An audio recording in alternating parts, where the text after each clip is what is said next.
In a rare public rift between Israel's political and military leadership, the Israeli army's chief spokesperson appeared to question the stated goal of destroying Hamas militant group in Gaza. According to Rear Admiral Daniel Hagari, Hamas is an idea. Whoever thinks it can be eliminated is wrong. But he further added that the notion that it is possible to destroy Hamas is misleading. This contradicts statements from Israeli Prime Minister Netanyahu, who has said destroying Hamas is the war's key objective. The comments made by the spokesperson were quickly rebuffed by the office of Israeli Prime Minister, whose cabinet has stated that Gaza offensive will not end until Hamas is defeated. Now, with more than 8 months of the ongoing war, Israel has failed to oust the militant group from Gaza.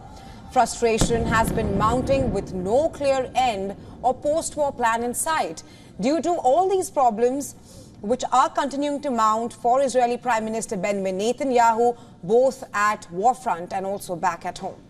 Now, in the latest, following high-profile spats involving members of his coalition, Prime Minister Netanyahu has called for his political partners to get a grip and abandon petty politics. He says the sole focus of them should be to defeat Hamas, bring back all the hostages and return Israelis safely back to their homes, both in the north and in the south.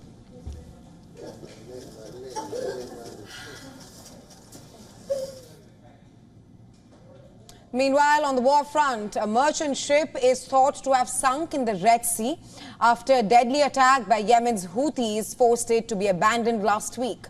Houthis have released the footage of the said attack that shows an attack on the Tutor cargo ship in the Red Sea.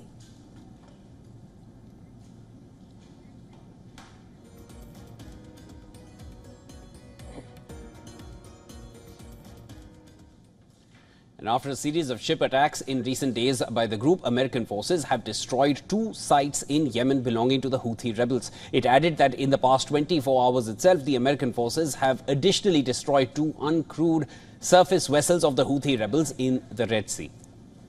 While in Gaza, according to reports, another Israeli airstrike in northeastern Rafah has killed at least 10 people as they waited for aid trucks to arrive.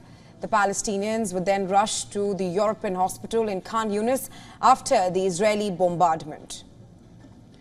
According to the UN Human Rights Office, Israeli forces may have repeatedly violated the laws of war and failed to distinguish between civilians and fighters in the Gaza conflict. Separately, the head of a UN inquiry accused the Israeli military of carrying out an extermination of Palestinians.